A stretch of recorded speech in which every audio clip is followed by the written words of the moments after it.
Selamat pagi, selamat siang, selamat sore, selamat malam. Perkenalkan, kami dari kelompok 9 ingin mempresentasikan hasil diskusi kami tentang jaringan syaraf tiruan.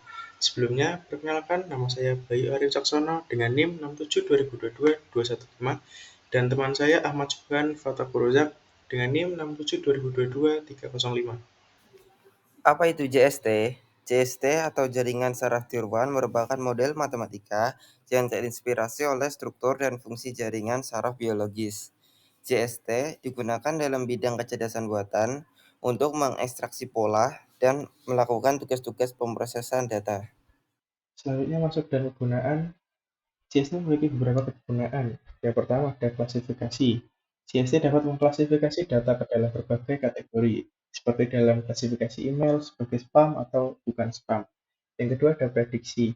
CST digunakan untuk membuat prediksi berdasarkan data historis, misalnya dalam analisis pasar untuk meramalkan tren penjualan. Yang ketiga ada kendali otomatis. CST digunakan di dalam sistem kendali otomatis untuk mengontrol berbagai proses seperti kendaraan, otonom, robotika, dan manufaktur. Selanjutnya yang keempat ada rekomendasi.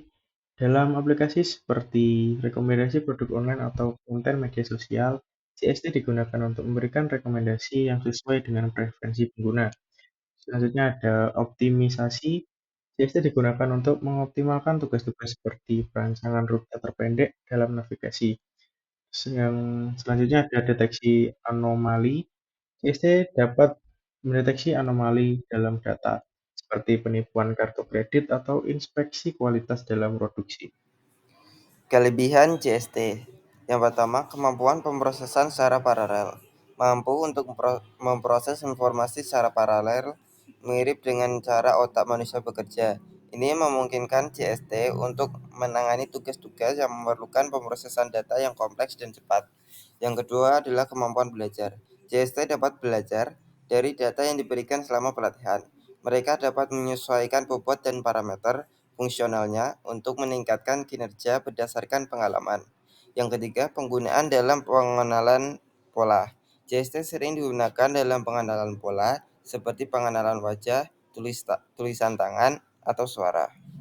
Kemudian yang keempat, tidak bergantung pada asumsi data. Kelebihan lainnya adalah JST tidak bergantung pada asumsi tertentu tentang data. Mereka dapat mengolah data yang tidak mengikuti distribusi multivarian normal yang sering ditemukan dalam data nyata. Yang kelima, penggunaan dalam prediksi dan klasifikasi. JST digunakan untuk membuat prediksi dan melakukan klasifikasi dalam berbagai aplikasi seperti prediksi harga saham, diagnosis medis, dan identifikasi objek dalam gambar. Selain memiliki beberapa kelebihan, CST juga memiliki beberapa kelemahan. Yang pertama, CST memerlukan jumlah data yang besar. Untuk melakukan pelatihan yang efektif, JST memerlukan jumlah data yang besar. Dalam beberapa kasus, mungkin sulit untuk mengumpulkan jumlah data yang cukup untuk pelatihan yang baik. Yang kedua, JST rentan terhadap data yang tidak seimbang. JST dapat memberikan hasil yang bias jika data pelatihan tidak seimbang. Artinya, jika ada lebih banyak sampel dari satu kelas. Ketiga, kompleksitas model. JST yang sangat kompleks dengan banyak lapisan atau deep learning memerlukan sumber daya komputasi yang besar. Ini dapat membuat sulit diterapkan pada perangkat dengan sumber daya terbatas. Selanjutnya, kelemahan yang keempat adalah JST ketergantungan pada data pelatihan. Kinerja JST sangat tergantung pada kualitas data pelatihan. Data yang buruk atau bias dapat menghasilkan model yang. Selanjutnya yang kelima, JST perlu penyetelan parameter. JST memerlukan penyetelan parameter yang tepat. Memilih parameter yang salah dapat menghasilkan hasil yang buruk. Selanjutnya yang keenam, kurangnya interpretasi. JST sering dianggap sebagai black box karena sulit untuk memahami cara kerjanya secara intuitif. Ini membuatnya sulit untuk menjelaskan keputusan yang diambil oleh JST.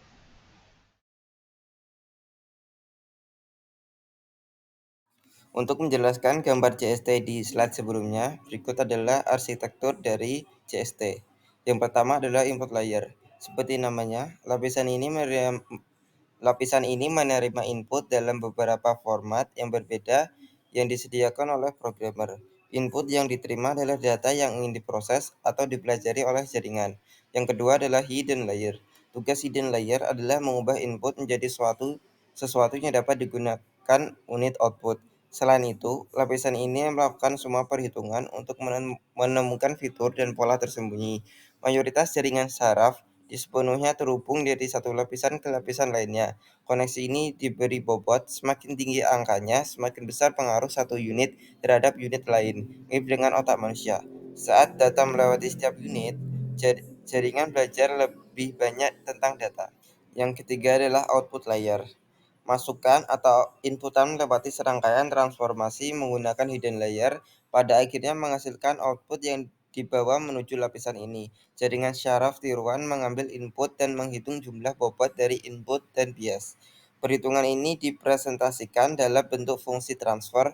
JST menentukan bobot yang dilewatkan sebagai input ke sebuah fungsi aktivasi untuk menghasilkan keluaran output. Fungsi aktivasi memiliki apakah sebuah node akan dibangkitkan atau tidak. Hanya node yang berhasil dibangkitkan yang akan dibuat sebagai output layer. Baik, selanjutnya kita masuk ke dalam perbedaan antara jaringan syaraf tiruan atau bisa disebut dengan JST dengan jaringan syaraf biologi atau JSB. Untuk perbedaan yang pertama adalah sifat dan asal-usul. Yang pertama, jaringan syaraf tiruan atau JST adalah konsep dalam ilmu komputer dan kecerdasan buatan. Ini merupakan model matematika yang telah diciptakan oleh manusia untuk meniru struktur dan fungsi jaringan syaraf biologis. Dalam proses penciptaannya, JST terinspirasi oleh cara kerja neuron dalam otak manusia dan hewan. Meskipun JST dirancang untuk meniru aspek-aspek tertentu dari jaringan syaraf biologis, itu tetap menjadi entitas buatan yang digunakan dalam berbagai aplikasi komputasi. Yang kedua, jaringan syaraf biologis atau biasa disebut dengan JSB adalah sistem sejati yang ada dalam organisme hidup, termasuk manusia dan hewan. JSB adalah bagian integral dari sistem saraf biologis yang berfungsi untuk mengatur berbagai fungsi tubuh, seperti pergerakan otot, persepsi indera, pengambilan keputusan, dan banyak fungsi biologis lainnya. JSB tidak diciptakan oleh manusia. Sebaliknya, itu merupakan produk evolusi dalam organisme selama berjuta-juta tahun. Tujuan dan penggunaan. Jaringan syaraf tiruan atau JST memiliki peran krusial dalam dunia kecerdasan buatan. JST digunakan untuk melaksanakan beragam tugas komputasi yang meliputi namun tidak terbatas pada pengenalan pola, klasifikasi data, dan prediksi. Di dalam berbagai aplikasi kecerdasan buatan, JST berfungsi sebagai alat yang mampu memproses data dengan cara yang mirip dengan cara kerja jaringan syaraf biologis. Ini memungkinkan JST untuk mengenali pola yang kompleks dalam data, mengklasifikasi informasi, dan bahkan memprediksi hasil berdasarkan masukan yang diberikan. Pengguna JST telah meluas dalam berbagai industri, termasuk pengenalan wajah, analisis teks, diagnosis medis, dan pengambilan keputusan otomatis. Berikutnya, jaringan syaraf biologis adalah komponen vital dalam biologi. Fungsi utama JSB dalam konteks biologi adalah pengatur sistem saraf, pengenalan pola dalam indera, pengendalian fungsi tubuh seperti pergerakan otot, dan berbagai tugas biologis lainnya. JSB dalam organisme hidup, termasuk manusia dan hewan, merupakan sistem yang sangat kompleks yang berperan dalam koordinasi berbagai aktivitas dan respon terhadap lingkungan. JSP juga memungkinkan organisme untuk beradaptasi terhadap perubahan lingkungan dan menjalankan fungsi-fungsi vital seperti pernapasan, penglihatan, pendengaran, dan lainnya. Perbedaan selanjutnya adalah komponen dasar. Jaringan syaraf tiruan atau JST memiliki peran krusial dalam dunia kecerdasan buatan. JST digunakan untuk melaksanakan beragam tugas komputasi yang meliputi, namun tidak terbatas pada pengenalan pola, klasifikasi data, dan prediksi. Di dalam berbagai aplikasi kecerdasan buatan, CST berfungsi sebagai alat yang mampu memproses data dengan cara yang mirip dengan cara kinerja jaringan secara biologis. Ini memungkinkan CST untuk mengenali pola yang kompleks dalam data, mengklasifikasikan informasi, bahkan memprediksi hasil berdasarkan masukan yang diberikan. Penggunaan CST telah meluas dalam berbagai industri, termasuk pengenalan wajah, analisis teks, diagnosa medis, dan pengambilan keputusan secara otomatis. Selanjutnya, jaringan secara biologis atau JSP dalam komponen vital dalam biologi. Fungsi fungsi utama JSP dalam konteks biologi adalah pengaturan sistem saraf, pengenalan pola dalam indera, pengendalian fungsi tubuh seperti penggerakan otot, dan berbagai tugas biologis lainnya. JSP dalam organisme hidup, termasuk manusia dan hewan, merupakan sistem yang sangat kompleks yang berperan dalam koordinasi berbagai aktivitas dan respon terhadap lingkungan. JSP juga memungkinkan organisme untuk beradaptasi terhadap perubahan lingkungan dan menjalankan fungsi-fungsi vital seperti pernapasan, penglihatan, pendengaran, dan lainnya. Kendali dan fleksibilitas. JST menawarkan tingkat kendali yang yang tinggi dan fleksibilitas dalam pengaturan dan pemrograman. Seperti alat komputasi buatan, JST dapat diatur sesuai kebutuhan dengan mengatur bobot dan bias neuron serta arsitektur jaringannya. Ini yang memungkinkan pengguna untuk mendesainnya untuk berbagai tugas komputasi, termasuk pengenalan pola, klasifikasi data, prediksi, dan banyak lagi. Kemampuan untuk memprogram dan mengontrol JST menjadikannya alat yang kuat dalam berbagai aplikasi kecerdasan buatan. JSP di sisi lain tidak menawarkan tingkat kendali atau pemrograman yang serupa. Ini adalah bagian integral dari organisme hidup dan beroperasi sesuai dengan regulasi biologis alamiah. JSB tidak dapat diubah atau diprogram oleh individu karena sifat biologisnya. Fungsi dan aktivitas JSP dalam organisme didasarkan pada regulasi biologis yang kompleks dan tidak dapat dimanipulasi secara eksternal. Ini berfungsi sesuai dengan kebutuhan organisme untuk mengkoordinasikan aktivitas biologis, seperti pengaturan sistem saraf, pengenalan pola dalam indera, dan pengendalian berbagai fungsi tubuh tanpa campur tangan eksternal. Selanjutnya, latar belakang sejarah. Jaringan syaraf tiruan atau JST memiliki latar belakang sejarah yang dimulai dengan konsep awal tentang neuron pada tahun 1940-an. Perkembangan awal termasuk pengembangan model perseptron pada tahun 1950-an. Meskipun mengalami penurunan minat selama beberapa tahun, minat dalam CST dihidupkan kembali pada tahun 1980-an dengan pengenalan algoritma pembelajaran berbasis gradien. Era deep learning pada awal 2010-an membawa kemajuan luar biasa dalam CST, memungkinkannya digunakan dalam berbagai aplikasi seperti pengenalan gambar, pemrosesan bahasa alami, dan mobil otonom. Internet dan ketersediaan besar data telah memainkan peran penting dalam perkembangan CST, menjadikannya bagian integral dari perkembangan kecerdasan buatan dan teknologi modern. Konsep dasar. Yang pertama adalah jaringan single. Dalam jaringan syaraf tiruan dengan satu layer, terdapat satu input layer yang mengirim informasi ke output layer. Ini adalah jenis jaringan feed forward, di mana hanya ada perjalanan informasi dari input ke output. Input layer tidak melakukan perhitungan. Kemudian yang kedua adalah jaringan multi. Jaringan syaraf tiruan multilapis adalah jaringan dengan satu atau lebih lapisan tersembunyi. Mereka lebih baik dalam memecahkan masalah daripada jaringan lapisan tunggal. Meskipun pelatihannya lebih rumit, kadang-kadang jaringan multilapis lebih efektif dalam menyelesaikan masalah yang sangat sulit. Kemudian yang ketiga, jaringan kompetitif. Bentuk lapisan kompetitif merupakan jaringan syaraf tiruan yang sangat besar.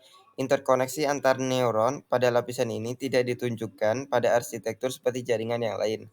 Pada jaringan ini, sekumpulan neuron bersaing untuk mendapatkan hak menjadi aktif atau sering pula disebut dengan prinsip winner takes all atau yang menanglah yang mengambil semua bagiannya. Selanjutnya masuk ke dalam penerapan di kehidupan nyata. Yang pertama ada deteksi wajah, verifikasi tanda tangan, analisis tulisan tangan, prediksi pasar saham, media sosial, dan juga kesehatan. Kemudian kita ke bagian review paper. Judul yang kita ambil adalah penerapan jaringan syaraf tier 1, prediksi kebutuhan alat lampu penerangan jalan umum atau LPJU dengan metode backpropagation yang ditulis oleh Malia Ufa dalam jurnal ilmiah Abdi Ilmu volume 14 nomor 1 pada Juni 2021. Outline ada pendahuluan, landasan teori, metode, hasil pembahasan, dan kesimpulan. Pendahuluan. Lampu jalan atau lampu penerangan jalan umum atau LPJU adalah lampu yang digunakan untuk penerangan jalan ketika kondisi gelap sehingga mempermudah pengguna jalan. Pemerintah Kota Binjai dalam hal ini Dinas Tata Ruang dan Pemukiman Penduduk perlu melakukan suatu prediksi kebutuhan alat LPJU untuk memenuhi kebutuhan alat LPJU yang ada di Kota Binjai, sehingga LPJU yang ada di Kota Binjai dapat berjalan secara optimal dalam menerangi jalan perkotaan dan jalan yang ada di seluruh wilayah Kota Binjai. Karena kegelapan yang terjadi dapat menyebabkan kecelakaan dan tindakan kriminalitas seperti begal, perampokan, dan lainnya, yang menyebabkan para pengguna jalan menjadi celaka. Berdasarkan uraian di atas, perlu dibangun sebuah sistem untuk prediksi alat kebutuhan LPJU sehingga pemerintah Kota Binjai dapat mengetahui seberapa banyak kebutuhan alat LPJU yang dibutuhkan. Selanjutnya adalah landasan teori. Yang pertama, jaringan syaraf tiruan atau neural network. Jaringan syaraf tiruan atau JST dalam sistem komputerisasi sebagai pemrosesan informasi yang memiliki karakter mirip dengan jaringan syaraf biologi pada saat menangkap informasi dari dunia luar. Maksud sebenarnya dari JST adalah berusaha membuat sebuah model sistem komputasi informasi yang dapat menirukan rangkaian cara kerja jaringan syaraf biologis. Jaringan syaraf tiruan merupakan sistem adaptif yang dapat mengubah strukturnya untuk memecahkan masalah berdasarkan informasi eksternal maupun internal yang mengalir melalui jaringan tersebut. Oleh karena sifatnya yang adaptif, JST juga sering disebut dengan jaringan adaptif. Selanjutnya ada backpropagation. Salah satu metode yang digunakan dalam JST adalah backpropagation. Merupakan sebuah metode sistematik pada jaringan syaraf tiruan dengan menggunakan algoritma pembelajaran yang terawasi dan biasanya digunakan oleh perseptron dengan banyak layar lapisan untuk mengubah bobot-bobot yang ada dalam lapisan tersembunyinya.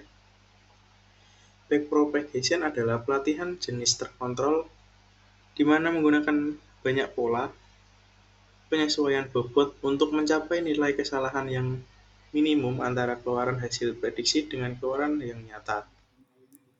Kemudian ke metode. Yang pertama adalah analisis sistem.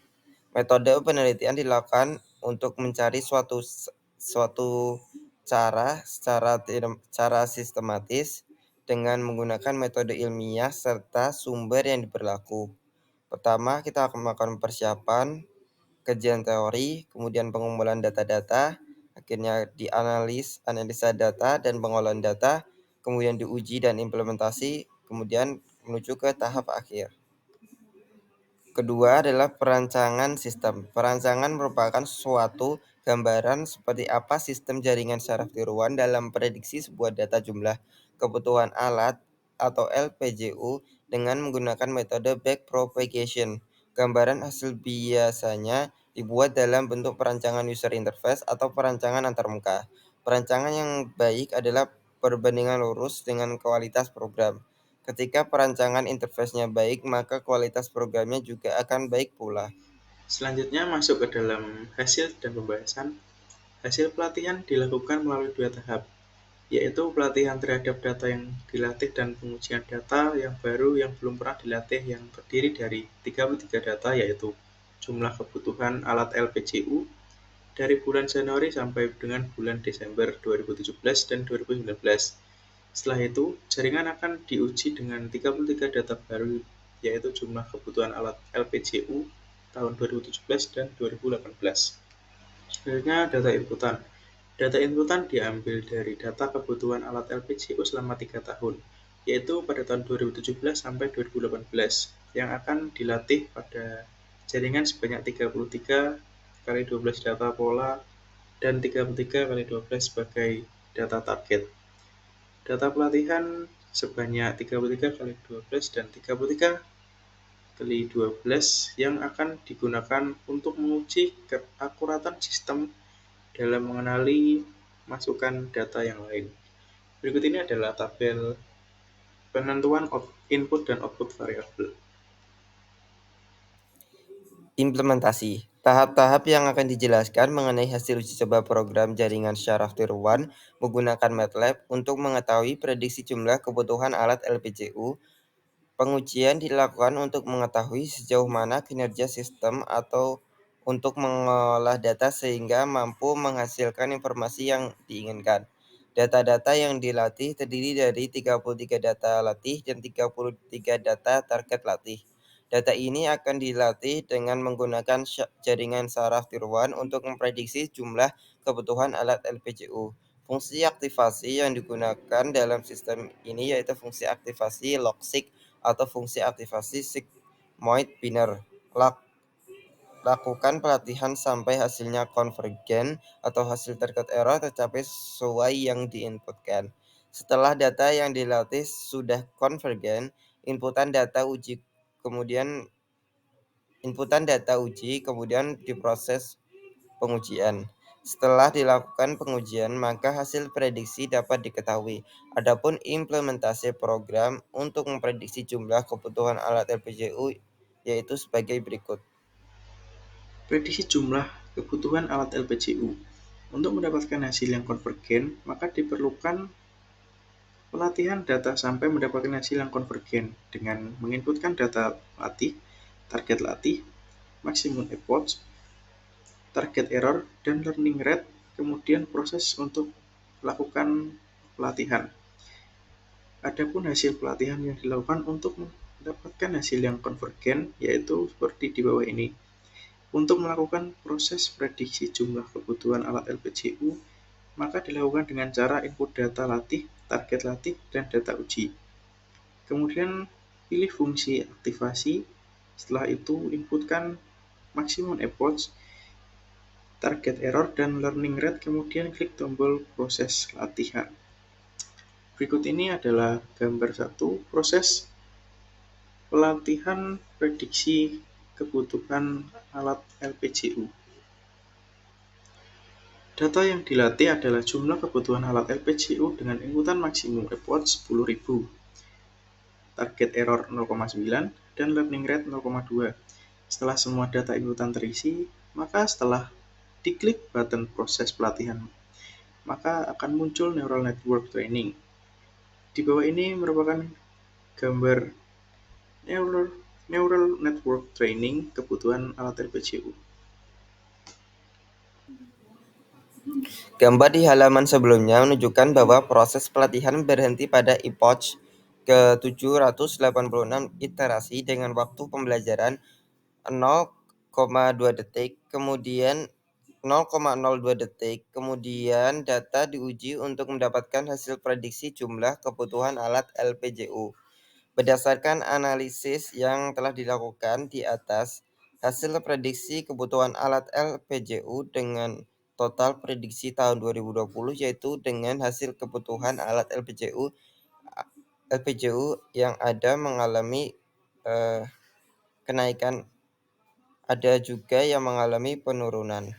Kesimpulan, dari hasil penelitian yang dilakukan pada Dinas Tarukim Kota Binjai sangat menambahkan pengetahuan dan wawasan dengan mengumpulkan data-data yang berkaitan dengan prediksi jumlah kebutuhan alat penerangan lampu jalan umum, maka dapat diambil kesimpulan bahwa sebagai berikut. Yang pertama, penerapan jaringan syaraf tier 1 untuk memprediksi kebutuhan alat LPCU dengan metode back propagation dapat diterapkan dalam prediksi kebutuhan alat LPCU. Kedua, dengan data jumlah alat kebutuhan LPJU dapat dibangun sistem jaringan saraf tiruan dengan menggunakan software MATLAB dan dapat memprediksi kebutuhan alat LPJU dengan menggunakan metode backpropagation. Yang ketiga, sistem jaringan saraf tiruan dapat mengenali data-data latih dan data target dengan iterasi 786 target, error 0,9, dan learning rate 0,2, sehingga menghasilkan prediksi jumlah kebutuhan alat LPJU total prediksi tahun 2020, yaitu dengan hasil kebutuhan alat LPJU ada yang mengalami kenaikan, ada yang mengalami penurunan. Untuk kekurangan dan kelebihan, untuk kekurangan, beberapa foto dokumentasi kurang jelas, penjelasan yang diberikan kurang mendetail, beberapa penulisan ada ejaan yang salah. Untuk kelebihan dari paper ini adalah isi penelitian yang jelas dan data inputan cukup terperinci. Sekian dari kelompok kami. Terima kasih.